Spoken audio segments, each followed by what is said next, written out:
خوف الہی کیا ہوتا ہے؟ خوف خدا سے کیا فائدے پہنچتے ہیں؟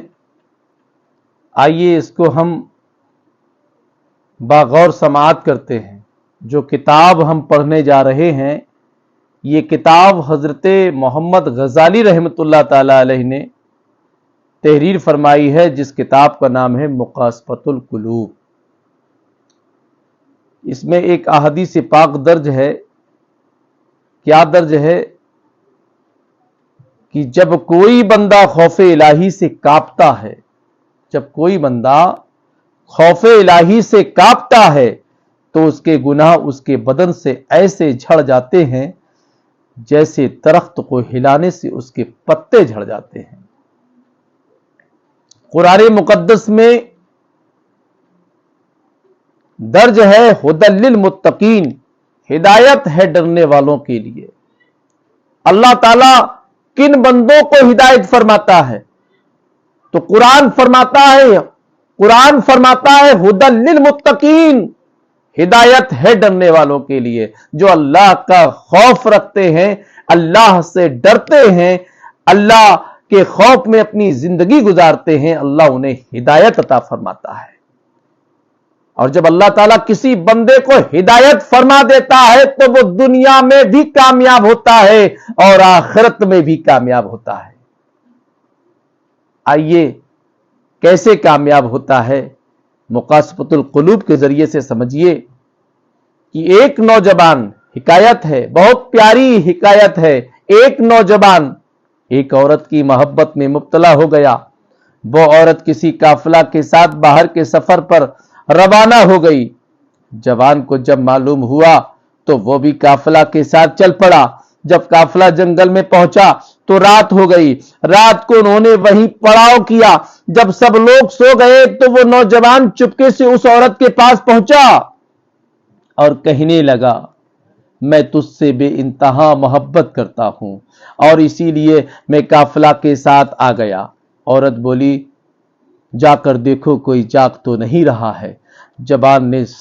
جوان نے فرط مشرت میں سارا قافلہ کا چکر لگایا اور واپس آ کر کہنے لگا کہ سب لوگ غافل پڑے سو رہے ہیں۔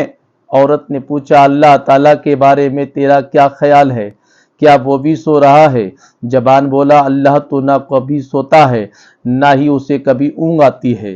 تب عورت بولی، لوگ سو گئے تو کیا ہوا؟ اللہ تو جاگ رہا ہے، ہمیں دیکھ رہا ہے، اس سے ڈرنا ہم پر فرض ہے۔ جوان نے جو ہی یہ بات سنی خوف خدا سے لرز گیا اور برے ارادے سے تائب ہو کر گھر واپس چلا گیا۔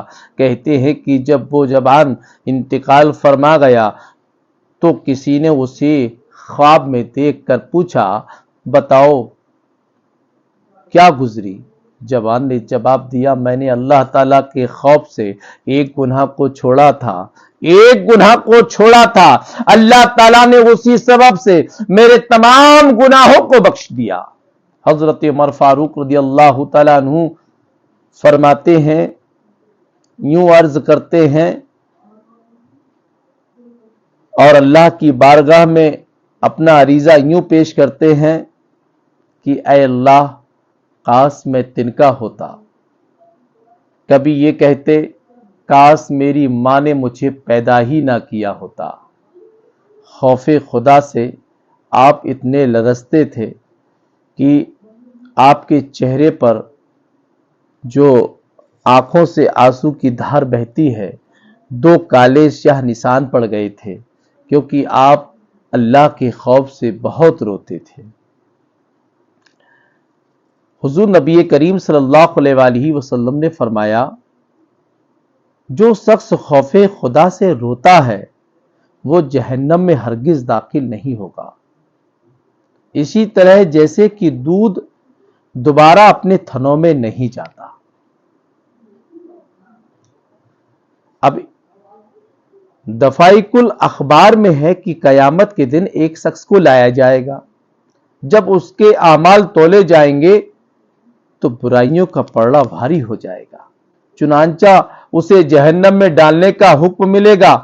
اس وقت اس کی پلکوں کا ایک بال اللہ کی بارگاہ میں عرض کرے گا، اے رب ذوالجلال، تیرے رسول صلی اللہ علیہ وآلہ وسلم نے فرمایا تھا جو اللہ تعالیٰ کے خوف سے روتا ہے اللہ تعالیٰ اس پر جہنم کی آگ حرام کر دیتا ہے، اور میں تیرے خوف سے رویا تھا، اللہ تعالیٰ